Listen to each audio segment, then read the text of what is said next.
महाराष्ट्र में राज्यसभा की 7 सीटों पर 16 मार्च को चुनाव है। महायुति के खाते में 6 सीटें जाना तय है, जबकि संख्या बल के हिसाब से महाविकास अघाड़ी को 1 सीट मिल सकती है। राज्यसभा चुनाव को लेकर दोनों गठबंधनों में सियासी नूरा कुश्ती शुरू हो गई है। राज्यसभा चुनाव को लेकर बीजेपी में प्रत्याशियों पर मंथन शुरू हो गया है। बीजेपी अपने कोटे से 4 प्रत्याशियों को राज्यसभा भेजने जा रही है। 4 में से एक लगभग फाइनल नाम है और वो नाम है केंद्रीय मंत्री रामदास अठावले का। बाकी 3 नामों पर बीजेपी के अंदर मंथन हो रहा है। बीजेपी में जो 3 नाम रेस में हैं, उनमें बीजेपी महासचिव विनोद तावड़े, विजया रहाटकर और धैर्यशील पाटिल के नाम की चर्चाएं सबसे ज्यादा हो रही हैं। की कोर कमेटी जो होनी है मुख्यमंत्री देवेंद्र फडणवीस के निवास पर, वहां अंतिम मोहर लग जाएगी कि किसके नाम पर उम्मीदवारी घोषित की जा रही है। हालांकि इस पूरे मामले के अंदर बीजेपी एक तरीके से समझ लीजिए कि 4 सीटों पर अपने उम्मीदवार जो है वो उतारने की तैयारी में है। एक सीट पर यह कहा जा रहा है कि रामदास आठवले का नाम लगभग तय माना जा रहा है। बाकी सीटों के लिए विनोद तावड़े, विजया रहाटकर और धैर्यशील पाटिल का भी नाम चर्चा में है। अगर मैं बात करूं विनोद तावड़े की, तो ये मान लीजिए कि अगर वो राज्यसभा भेजे जाते हैं तो उनकी सक्रिय राजनीति में एक तरीके से वापसी मानी जा सकती है।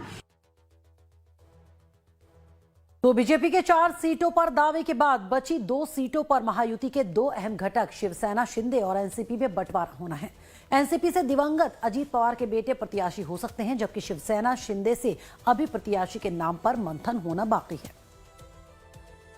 अजीत पवार गुट के हिसाब से पार्थ पवार, जो कि अजीत पवार के लड़के हैं, उनको राज्यसभा भेजने की संभावना जताई जा रही है। शिवसेना शिंदे गुट के अंदर राहुल शेवाले का नाम लगभग आगे माना जा रहा है। वहीं गजानन कीर्तिकर, जो कि एक बहुत सीनियर नेता है, उनका भी जो है वो जिक्र हो रहा है कि वो भी इच्छा रखते हैं। लेकिन अब देखना यह है कि उप मुख्यमंत्री एकनाथ शिंदे जल्द जो नाम घोषणा करेंगे, उसके अंदर किस नाम की घोषणा कर सकते हैं। तो महाराष्ट्र विधानसभा में संख्या बल के हिसाब से महाविकास अघाड़ी के खाते में 1 सीट जाती हुई दिखाई दे रही है।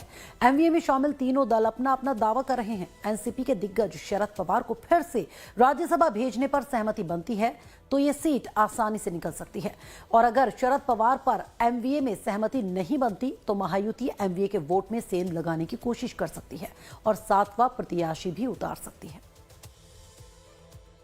में केवल 1 सीट आती नजर आ रही है। कांग्रेस, उद्धव ठाकरे गुट और शरद पवार गुट तीनों इस सीट पर दावा कर रहे हैं। हालांकि शरद पवार का नाम भी चर्चा में है, लेकिन उनकी तबीयत के बाद अब क्या फैसला है वो अब तक साफ नहीं है। लेकिन एमवीए के पास कुल 46 विधायक है, जबकि जीत के लिए 37 वोट जरूरी होते हैं।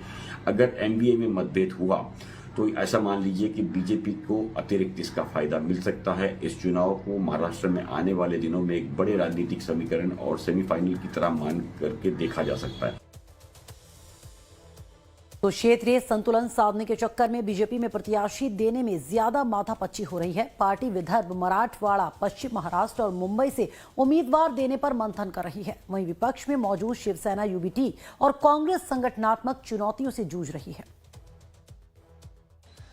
1 अप्रैल को राज्यसभा में 7 सीटों का कार्यकाल समाप्त हो रहा है।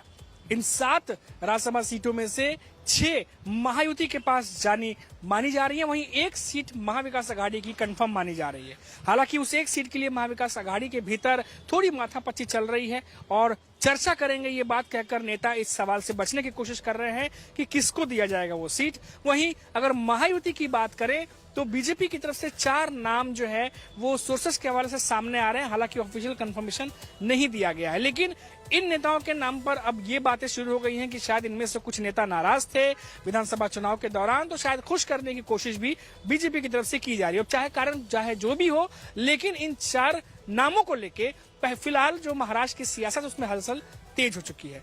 कैमरामैन नयन जादव के साथ मनीष कुमार सिंह, लाइव टाइम्स, मुंबई।